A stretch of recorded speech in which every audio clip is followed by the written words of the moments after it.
E já coloquei aqui a nossa aula para gravar.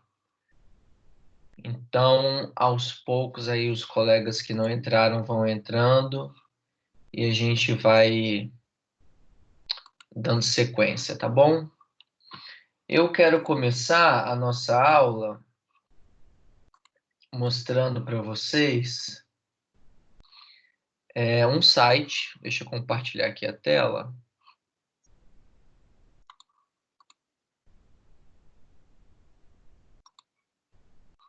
Aqui. Estão visualizando a tela? Sim?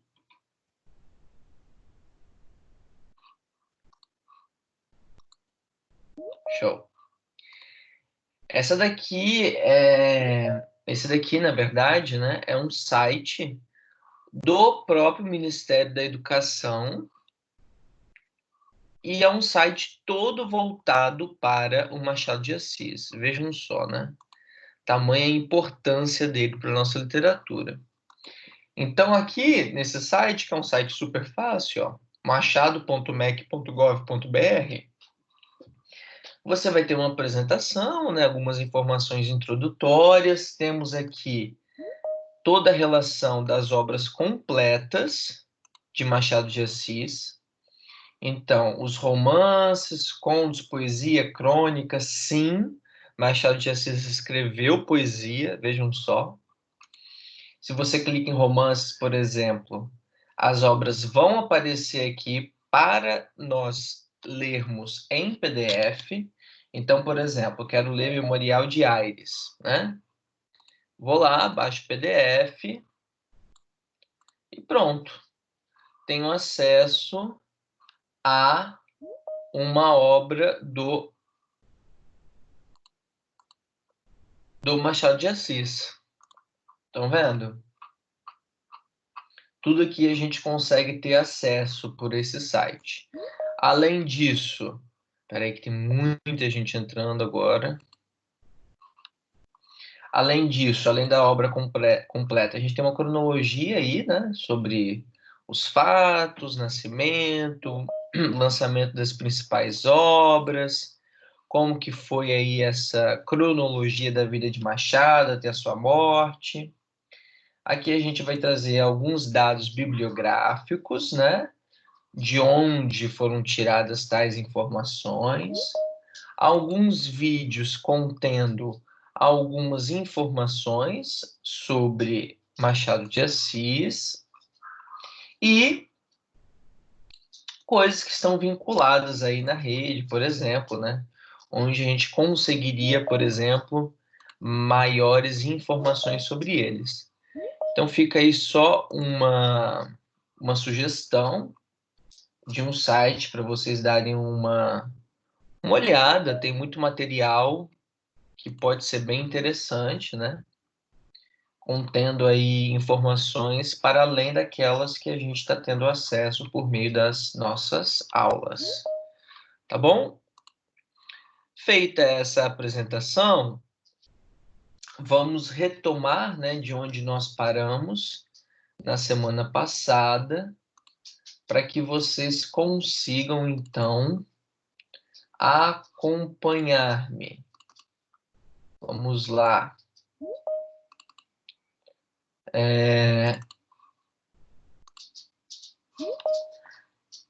Espera aí que tem mais gente entrando.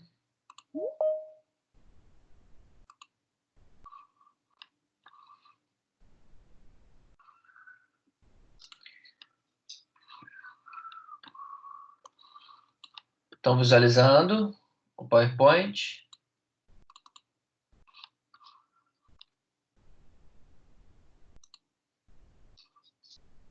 Sim, né?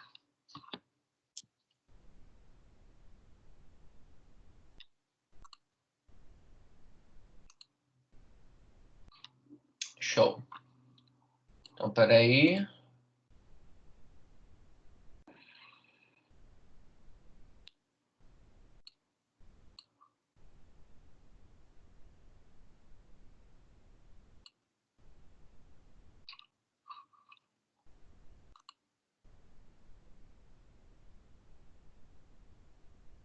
Top. Vamos lá.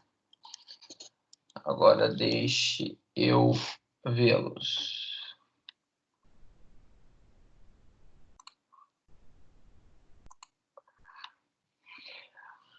Onde que fica melhor? Eu apresentar assim, dessa forma para vocês, ou eu apresentar como eu fazia antes, colocando aqui na própria plataforma?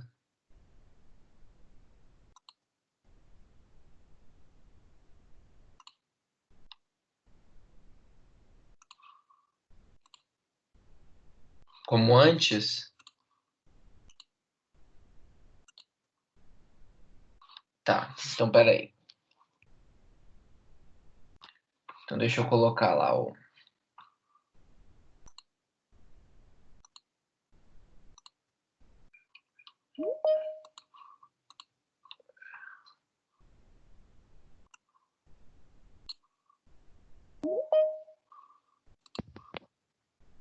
Alguém entrou com o microfone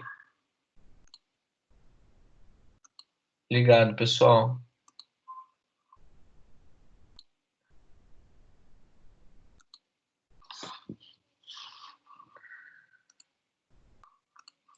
Aí não tá entrando. Bom dia, Marina.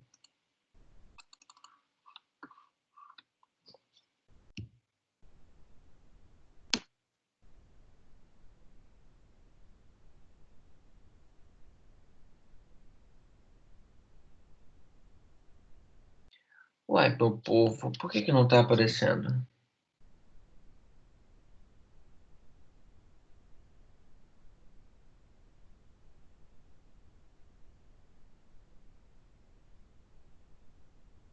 Ah, agora foi.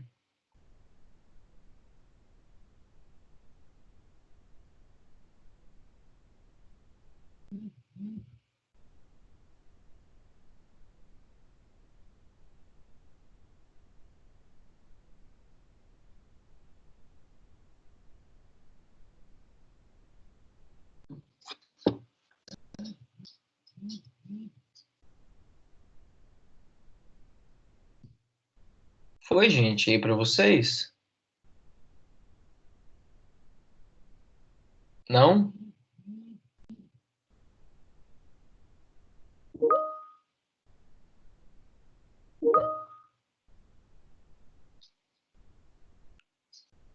E agora? Também não?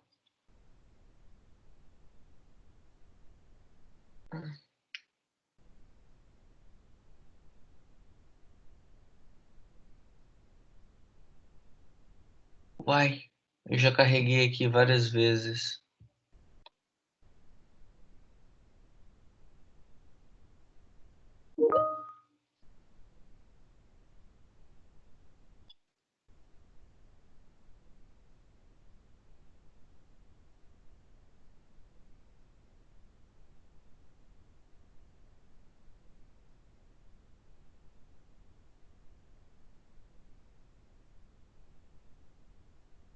Agora foi.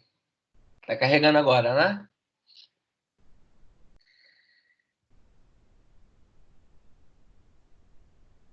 Calma, vai carregar.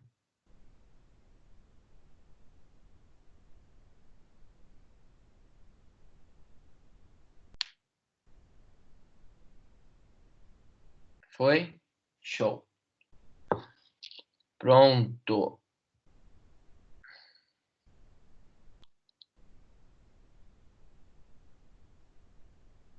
Após um longo e tenebroso inverno, conseguimos.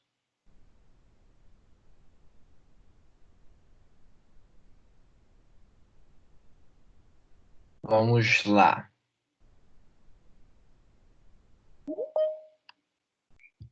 Tem gente que tá entrando agora. Uai,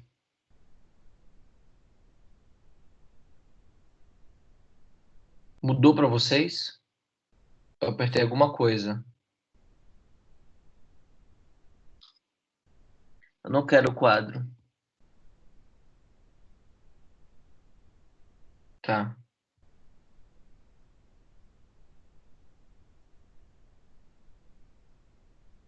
Tá carregando de novo.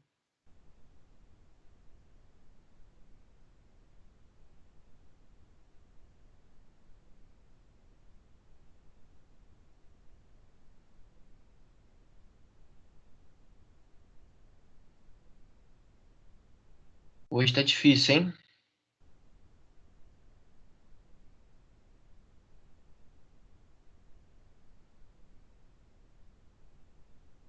Isabela tá engraçada hoje, né?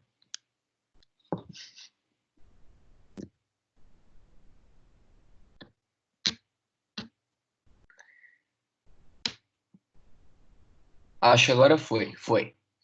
Bora lá, pessoal. A gente parou, então, na semana passada. Falamos sobre Dom Casmurro. Perdão, Dom Casmurro não. Memórias Póstumas de Brás Cubas, né? Aí nós conversávamos sobre como foi, portanto, uma obra representativa, né? E como que ela trouxe inovações que foram importantes para a literatura realista, né? Principalmente quando a gente percebe como que foi feita uma desconstrução de um padrão de romance, que é esse padrão de romance muito pautado numa determinada cronologia. Afinal de contas, agora, o nosso narrador é o narrador que está morto, né? O nosso personagem principal está morto. Estando ele morto, como que ele poderia contar uma história no além-vida? E com isso, nós falávamos, inclusive, sobre o fato do Machado de Assis ser, de fato, um realista ou não. Tudo bem? Sendo ele um realista, como que ele poderia escrever, portanto, uma obra cuja narração era feita no além-vida, né? Há algumas questões aí que elas ficam um pouco que nos levantam questões sobre esse enquadramento do Machado. Mas apesar disso, ele continua sendo o grande nome do realismo e talvez o único nome do realismo no Brasil, tá bom? Eu preparei um textinho para entregar para vocês, vou postar hoje ao final da nossa aula, que contém aí um resumo das principais obras de Machado de Assis, aquelas que são mais importantes e aquelas que eu gostaria de conversar sobre com vocês, tá bom?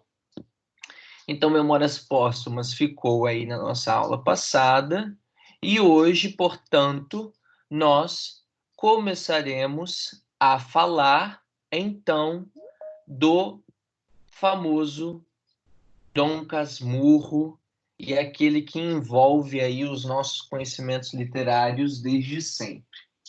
E por que que Dom Casmurro é tão importante? Afinal de contas, o que que tem nesse livro que faz dele tão... Gente, só um pouquinho, que a minha cachorra não está, está inquieta querendo sair. Deixa eu abrir a porta para ela. Oh, não coloca mais um pouquinho aqui.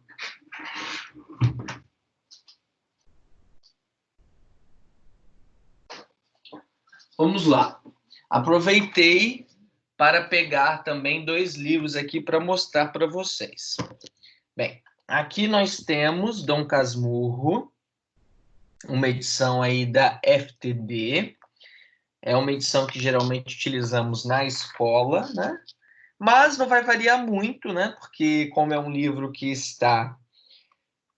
já caiu os direitos autorais, então a gente consegue ter acesso a ele por meio da internet tranquilamente.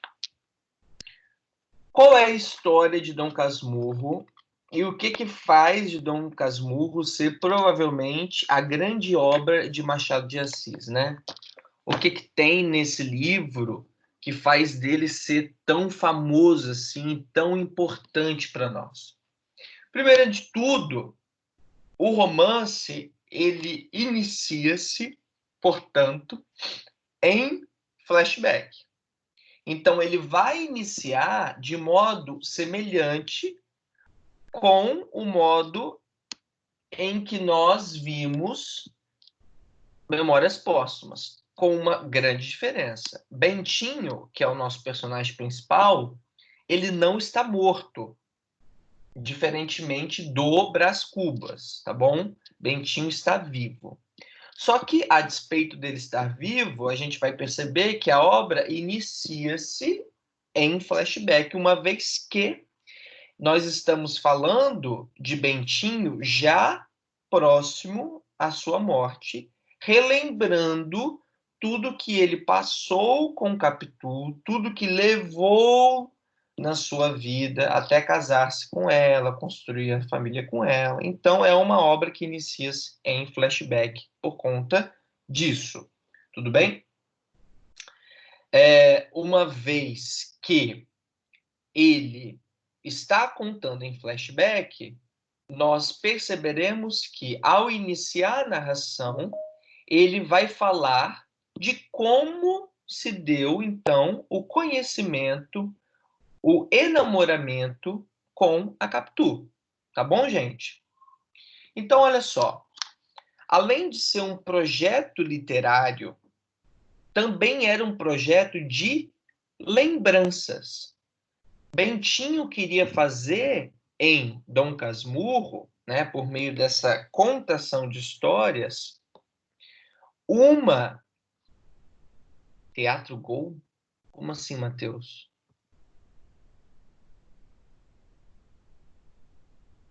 Dom Casmurro queria fazer, Bentinho queria fazer com Dom Casmurro, então, um livro de memórias, né, de suas lembranças para começar a aproximá-lo da morte, que é o que vai acontecer no livro. Nós perceberemos que, em determinado momento, Bentinho vai morrer.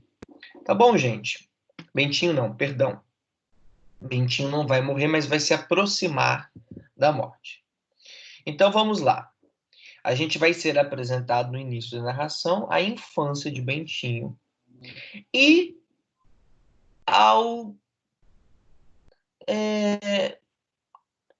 a um possível caminho que ele seria levado se não fosse por uma intervenção de Capitu. Porque olha só, no começo, o que vai acontecer? Bentinho vai escutar uma história entre Dona Glória, que é a sua mãe, e José Dias, que é um amigo da família, uma pessoa que sempre está por ali, perto da sua casa. E essa história vai dizer o quê? Vai dizer que a mãe de Bentinho, a Dona Glória, ela tinha pretensão de enviá-lo para um mosteiro, enfim, um lugar onde ele pudesse se tornar padre, onde ele pudesse estudar para se tornar padre. Mandar ao seminário, então, em função de uma promessa que ela fez antes que Bentinho nascesse. Tudo bem? E o que tem nessa promessa, né? Ela já tinha perdido uma criança e temendo não perder, né? E temendo perder o Bentinho, o que ela faz? Ela faz essa promessa com o intuito de fazer com que ele vivesse, né? Ele vive, portanto, não morre, logo ela deveria cumprir a promessa de enviá-lo ao seminário para que se tornasse um padre. Agora, José Dias, então, ele começa a fazer algumas intervenções com Dona Glória. Por quê? Ele percebe que Bentinho estava ficando muito amigo, muito próximo de uma vizinha deles. E quem é essa vizinha? A Capitu.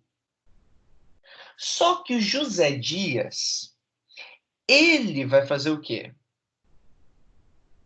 José Dias, ele vai mostrar a Capitu como sendo possivelmente uma má influência. Como se ela não fosse lá uma presença muito saudável para Bentinho. Esse José Dias que desde sempre tem algumas ressalvas em relação a Capitu, tá bom? O que ele faz então? Ele fica muito nervoso com o José Dias, sendo que na verdade ele estava de fato se aproximando de Capitu. Ele estava tão próximo de Capitu que antes de ir ao seminário, ele dá-lhe um beijo, né? E esse beijo vai mudar completamente a história de Bentinho, que passará a ficar, portanto, enamorado de Capitu. Então ele consegue, gente, ele consegue de fato estar no seminário e não pensar em Capitu? Não, pelo contrário. Ele está no seminário, mas pensando o tempo todo em Capitu, uma vez que ele estava apaixonado por ela. Tudo bem? Nesse mesmo seminário, ele vai conhecer aquele que nós chamaremos de Ezequiel de Souza Escobar, ou somente Escobar, que vai se tornar um grande amigo de Bentinho, né? Na verdade, vai se tornar o quê? O melhor amigo de Bentinho. Em uma das visitas que eram possibilitadas aos internos do seminário, Bentinho leva consigo o Escobar para que conhecesse sua família. E nessa visita ele acaba conhecendo também a Capitu, né? Mas o que a gente vai perceber? A visita acontece, ele conhece Capitu, e isso vai ser um detalhe importante posteriormente. Eles retomam ao seminário, em que, enquanto Bentinho estudava para se tornar padre, a Capitu vai fazer o quê? Vai manter uma relação muito próxima, vai começar a construir uma relação de proximidade com a mãe de Bentinho, a Dona Glória. Tudo bem? Estão entendendo até aqui? Está confuso? Alguma dúvida? Posso continuar?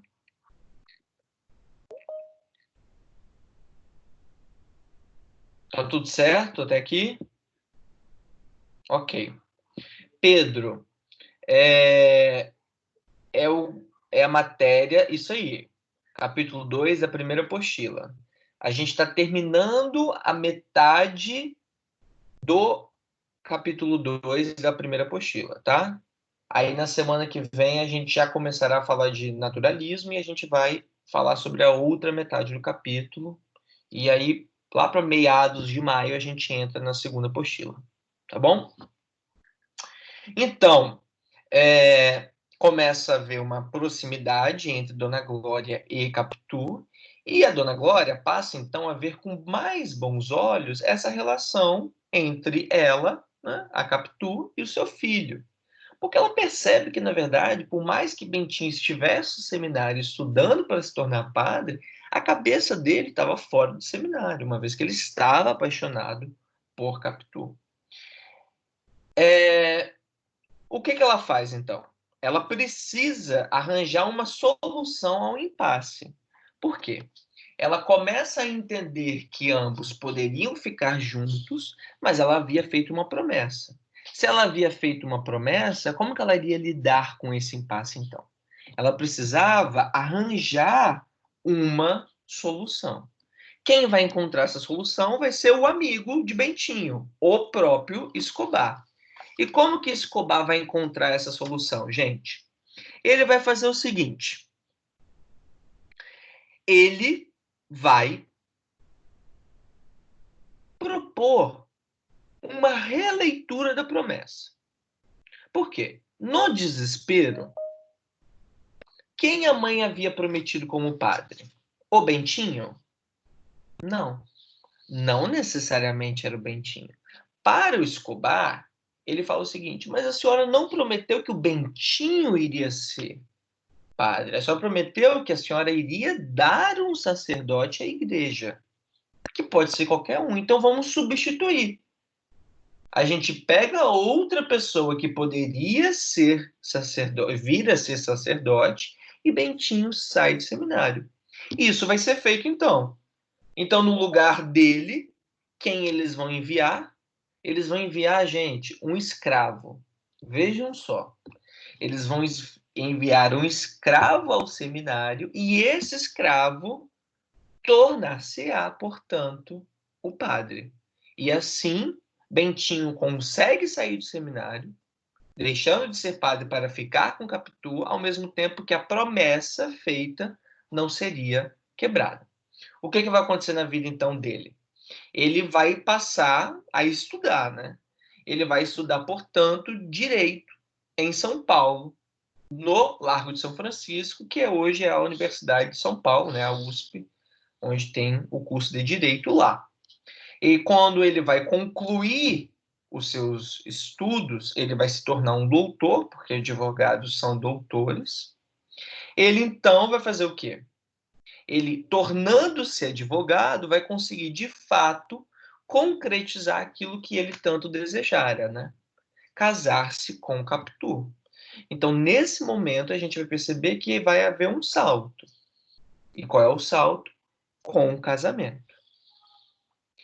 Estão casados e, a partir disso, começa toda a relação que vai nos levar ao ponto principal do livro, né, do romance. Ao mesmo tempo que o Bento, né, o Bentinho, casa-se com Capitu, Escobar também vai se casar com uma outra pessoa. Escobar também vai largar o seminário e vai casar com Sancha, que, vejam só, também é uma amiga, só que de Capitu, de infância. Então, entre o casal Bentinho e Capitu, e Escobar e Sancha, haverá também uma relação de amizade entre ambos. E essa relação de amizade fará com que cada um deles visite suas respectivas casas, mantenham trocas sociais, tornem-se amigos para sempre, né? Só que essa relação de proximidade entre os dois começa a levar a uma falsa sensação de felicidade por parte de Bentinho. Por quê? Primeiro ponto que vai levar, então, a essa falsa sensação. A demora para que eles tivessem o primeiro filho. Bentinho queria ser pai e eles não conseguem ter um filho. Diferentemente do Escobar e da Sancha. Então, já há um primeiro ponto de estremecimento na relação entre ambos. Por quê? Bentinho vai ficar um pouco triste. Afinal de contas, o amigo dele conseguiu já ter um filho e ele próprio, com Capitu, ainda não havia conseguido. Haviam conseguido. Então, depois de alguns anos casados, a Capitu vai de fato conseguir ter esse filho e vejam só, o filho vai ser nomeado em homenagem a Escobar, que era muito próximo, muito amigo deles, né? E quem é esse filho? Ele vai ser batizado de Ezequiel. Lembram-se do nome do Escobar? Ezequiel de Souza Escobar. Então, como forma de prestar uma homenagem a essa amizade, o filho de Bentinho vai ser chamado Ezequiel. Primeiro ponto. Eles voltam, então, né, àquela rotina que já tinham antes, de convivência harmoniosa, sempre muito próximos, até que o Bento começa a ver várias semelhanças entre o seu filho e o Escobar. Ele começa a achar que os jeitos do Ezequiel lembram o Escobar. Ele começa a falar que traços do Ezequiel lembram o Escobar. Ele começa a perceber uma certa proximidade entre eles, né? E isso vai ser levado ao extremo quando Escobar prematuramente morre afogado. Daí, durante o enterro do Escobar, o que vai acontecer? Bentinho vai ficar observando a forma como Capitu, sua esposa, vivia aquele luto. Como que ela estava triste, como que ela estava desolada pela morte do Escobar. E, afinal de contas, tudo isso associado àquelas semelhanças que ele via entre Ezequiel e Escobar, a forma como Capitu se colocou durante o enterro do Escobar, tudo isso vai levá-lo a começar a questionar se o Ezequiel não era filho do Escobar. E como? Uma vez que, possivelmente, Capetu havia tido uma relação, né, amorosa com o próprio Escobar. Ou seja, Bentinho teria sido traído por Capitu. Então, assim, o Bento fica, em um bom português, louco. Ele endoidece. Ele começa a ver o Escobar no filho. Ele começa a imaginar essa traição. Não só imaginá-la, como também a pensar que ela de fato aconteceu. Tão de fato aconteceu que ele não suporta mais ver tanto a mulher quanto o filho. Ao ponto do Bentinho, em determinado momento, querer envenenar-se, ou seja, beber veneno, porque ele não suportava mais a dor de ser corno, gente, corno. Só que antes dele fazer isso, Ezequiel entra no escritório em que ele iria envenenar-se e socorre o pai, tudo bem? Quem ele vai fazer? Daí, o Bentinho vai falar assim, bem, já não vou me envenenar, mas vou matar o meu filho. No final das contas, ele desiste, né? Desiste então e diz ao Ezequiel, olha só, eu não sou seu pai. O seu pai está morto. A Capitu, que está próxima ao escritório, ouve tudo aquilo que o Bentinho falou, fica então chocada, né? Fica revoltada com esses ciúmes do Bentinho e fala o quê? Que tudo aquilo era uma crença do Bentinho.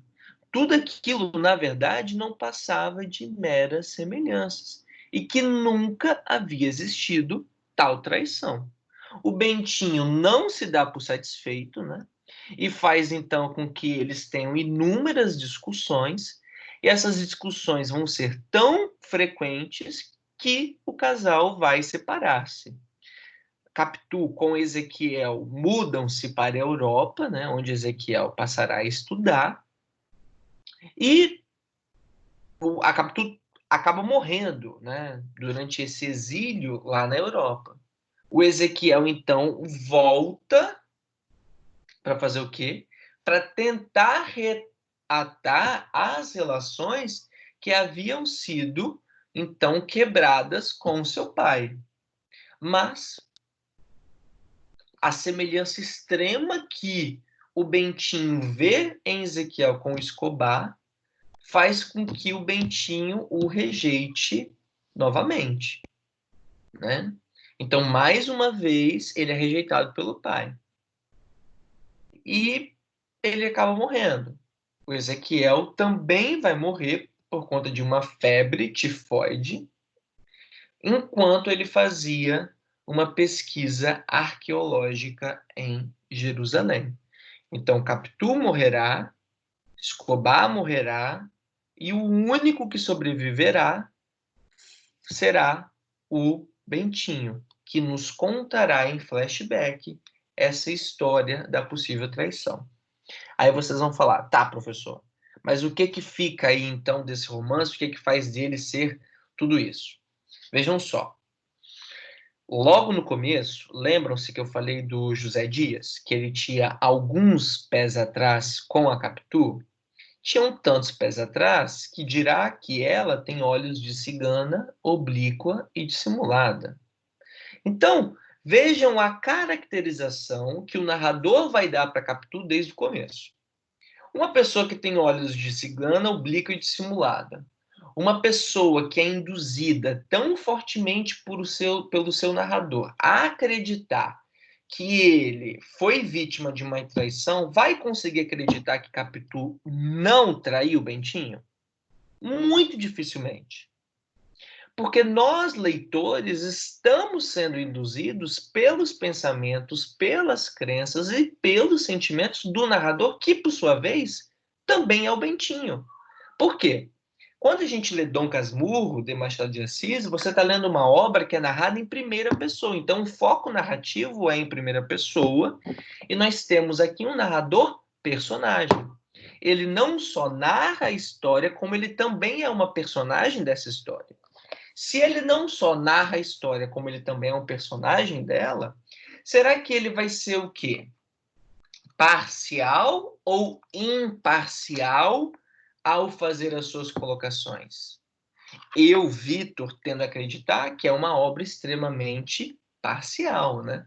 Uma vez que eu consigo ver, que eu consigo ler, que eu consigo ter acesso somente à visão do Bentinho. Eu não consigo entender o que a Capitu acha, porque o narrador não é o narrador personagem Capitu, muito menos o narrador onisciente, que consegue ter acesso aos pensamentos da Capitu. Então, eu só tenho o ponto de vista de uma pessoa, que é o próprio Bentinho, que se diz o tempo todo traído. Aí vem o famoso questionamento. Vitor, Capitu, traiu ou não traiu o Bentinho? Do ponto de vista literário, segurem, sentem-se, amarrem os cintos, que vocês ficaram chocados agora. Do ponto de vista da obra literária, daquilo que eu estou lendo, Capitu traiu. E eu não tenho a menor dúvida em dizer isso. Capitu traiu Bentinho, do ponto de vista da obra literária. Agora, eu, Vitor, leitor, que faço a minha leitura de uma obra, não acho que Capitu traiu. Eu acho que Bentinho, na verdade, ele é um cara doido, ciumento ao extremo e que não consegue ver por trás desse fanaticismo dele com essa possível traição a própria loucura. E vejam só, eu tenho alguns elementos que me levam a pensar nisso. Quais são os elementos? E talvez qual é o principal de todos, né? A ironia machadiana. Lembra que eu falei para vocês na aula passada que a característica mais marcante de Machado de Assis é a sua ironia? Sendo a ironia a característica mais marcante de Machado, será que Machado não está fazendo um retrato aqui irônico de uma determinada sociedade? De uma determinada forma de lidar com as relações amorosas? De uma determinada forma de ver a mulher? Porque desde sempre o Machado de Assis, ele foi vanguardista, ele foi progressista em muitas das suas colocações. Não à toa, vejam só Memórias Póstumas de Brás Cubas. A inovação que trouxe para a nossa literatura ter um narrador morto. Então, não veria Dom Casmurro como um simples triângulo amoroso. Pelo contrário, eu acho que é um triângulo amoroso proposital. Ele é todo articulado para a gente ficar com a dúvida. E ele é tão articulado para ficar com a dúvida que, ao ler a obra, você não consegue. Você se pergunta, mas e aí? Capitu traiu ou não traiu o Bentinho? E o fato de, até hoje, a gente se perguntar se houve ou não aquela traição só confirma uma coisa que muitas pessoas já não têm mais dúvida, da genialidade de Machado de Assis. Porque quantos escritores, quantas escritoras conseguiriam, do mesmo modo, fazer uma obra que, ao longo de tanto tempo, trouxesse a mesma dúvida? Será que estamos diante de um caso de uma traição amorosa ou será que não estamos diante de um caso de uma traição amorosa? Então, são essas questões que nos levam a pensar, e aí, Capitu traiu ou não traiu, né? Então, eu tenho as duas visões. Do ponto de vista da obra literária, eu não tenho dúvidas de que Capitu traiu, porque a obra não me deixa dúvidas. Pelo contrário, ela me leva o tempo todo a acreditar nisso. Agora, do meu ponto de vista enquanto leitor, a partir da minha interpretação, daquilo que eu entendo sobre tudo isso que eu estou lendo, eu acho que Capitu não traiu. Eu acho que, na verdade, essa traição é fruto de uma mente louca do próprio Bentinho. Surreal, né, gente? É surreal, assim. É um livro super pequeno, para vocês terem ideia.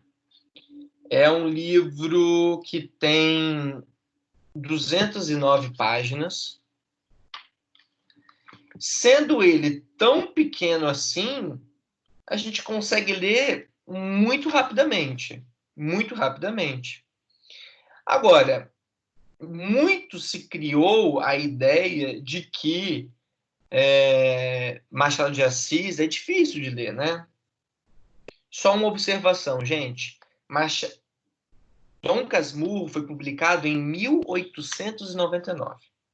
1899, 1999, 100 anos, né? 2009, 110 anos. 2019, 120 anos. Então, a obra tem 121 anos. Dom Casmurro tem somente 121 anos. Errei a conta? Acho que está certo, né? 121 anos e o mistério permanece o mesmo. Conseguem imaginar o que é, durante 121 anos, as pessoas continuarem questionando a mesma coisa, né? Isso só reforça para mim como que Machado de Assis ele tem uma diferença de muitos escritores e escritoras na nossa literatura, e por conta dessa diferença ele consegue ter um espaço em primeiro plano, em primeiro relevo, né? Porque ler Machado de Assis é fundamental, gente, assim. Então, aqui eu não falo enquanto professor de literatura somente. Eu falo também enquanto leitor, né? O desafio de ler Machado de Assis é algo que, além de ser saudável, é fundamental que nós passemos por ele em algum momento na nossa vida. Talvez hoje vocês não sintam vontade de lê-lo, né? Talvez amanhã vocês o façam. Por quê? Porque as ironias, elas são muito perspicazes. É um texto muito inteligente, é um texto assim, muito rebuscado, a forma de pensar, a forma de ser construído, muito bem arquitetado, né? Então, vale a pena. Uma experiência estética que vale a pena, com certeza.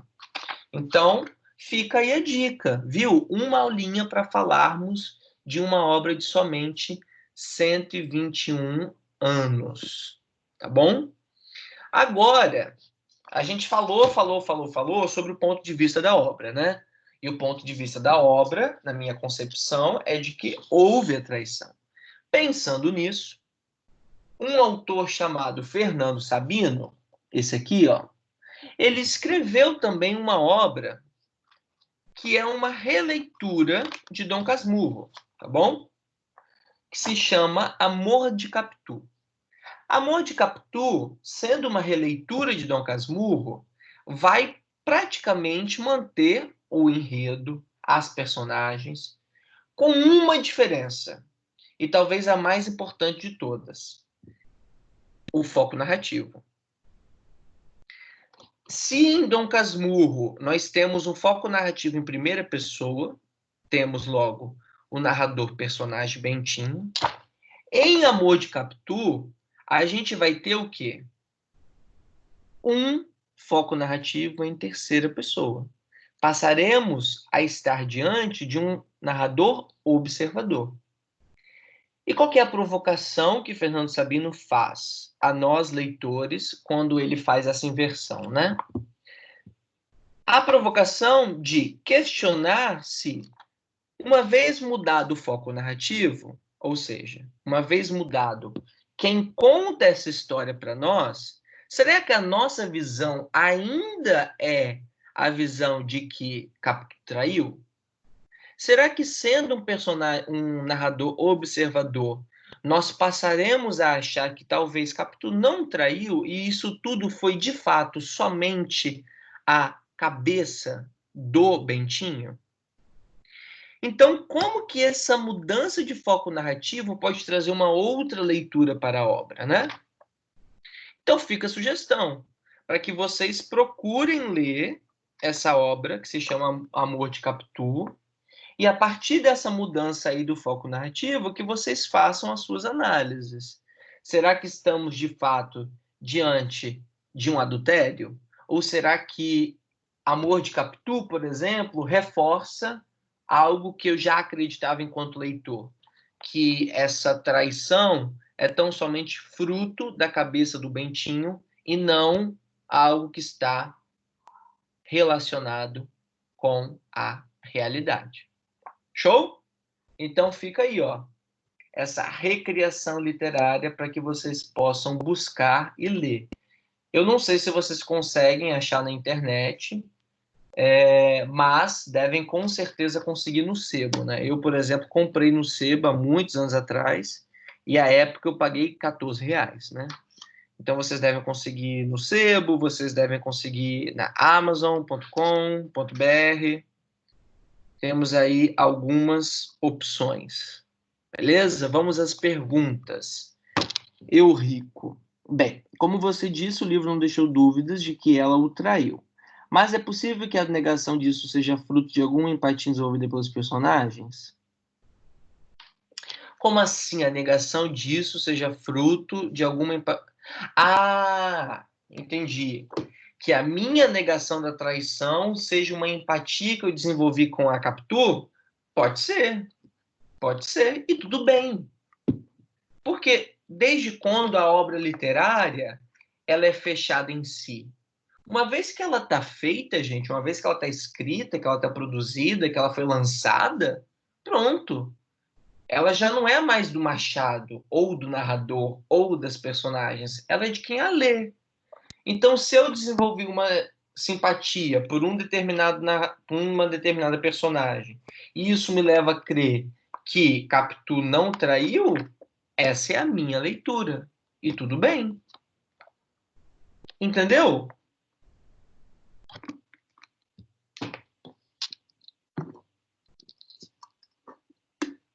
Tô entendendo, gente?